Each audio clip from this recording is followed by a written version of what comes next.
Donc la mission aujourd'hui, 10h midi, information, sensibilisation, on va sur l'eau. Aujourd'hui, une opération dite sécurité mer, coordonnée par le préfet maritime.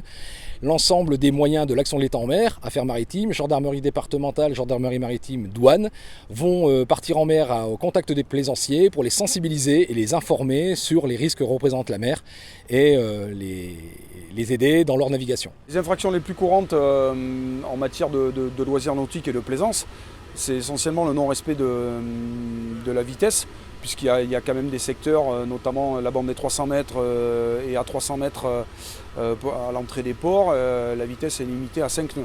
Donc soit les gens s'affranchissent de cette vitesse, soit ils la méconnaissent. Donc on est là à la fois pour rappeler les règles, donc de façon informative ou pédagogique, ou de façon répressive en fonction de la gravité de l'infraction.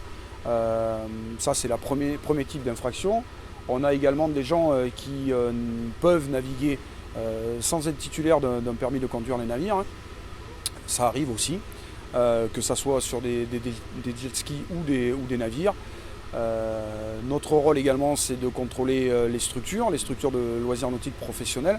Vous avez vu qu'on évolue autour de nous des parachutes ascensionnels, de l'initiation de VNM, de véhicules nautiques à moteur sans permis, de la location de paddle, de pédalo, etc., etc. Donc il faut qu'à un moment donné, l'État soit présent pour réguler, contrôler et éventuellement réprimer ces activités si besoin.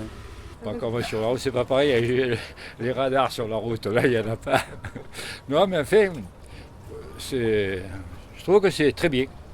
Très bien. Comme je vous dis, il y a tout à l'heure 20 ans que je navigue un peu. Et bien, c'est la première fois que je suis contrôlé. Donc après la sensibilisation, la formation au plaisancier, c'est prévenir.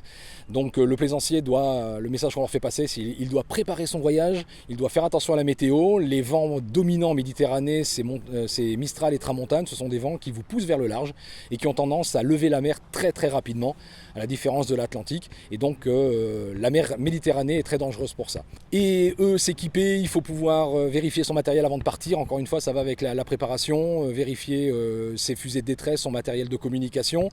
Et enfin, alerter, il faut savoir qu'en mer, on a un centre de coordination du sauvetage qui peut gérer toute la Méditerranée avec tous les moyens de l'État à sa disposition qui sont sur l'eau. Et donc, il faut faire le 196 pour les contacter.